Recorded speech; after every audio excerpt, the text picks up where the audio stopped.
జై శ్రీమన్నారాయణ. ఈరోజు మనం తిరుప్పావే దివ్య ప్రబంధంలో 18వ పాసురంలోకి ప్రవేశిస్తున్నాం. నిన్నటి పాసురంలో నందభవనంలోకి ప్రవేశించిన ఆండాళ్ తల్లి బృందం ఆ నందగోపుని, యశోదమ్మను, శ్రీకృష్ణుణ్ణి, బలరాముణ్ణి మేల్కొనమని ప్రార్థించినా వారెవరూ కూడా మేల్కొనలేదు.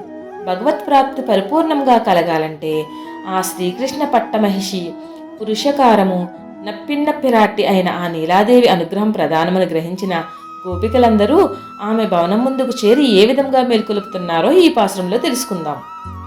మదపుటేనుగులకు మించిన భుజబలము కలిగి శత్రువులకు ఏనాడూ వెన్నుచూపని నందగోపిని కోడలా, సుగంధము వెదజల్లే పొడవాటి కేశపాసము గల ఓ నీలాదేవి, తలుపులు తెరవవమ్మ, తెల్లవారింది.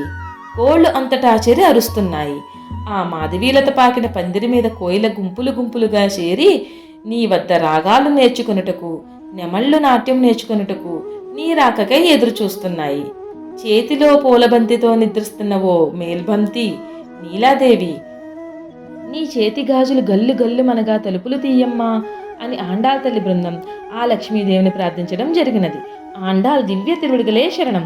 చామంతులు, నెమలి పించాలతో కూడిన ఆండాళ్ తల్లి జడ మన నరసాపురం శ్రీ ఆదికేశవ ఎంబేరు మన్నారు కోవిలలో గోదాదేవికి అలంకరించబడి ఉన్నది.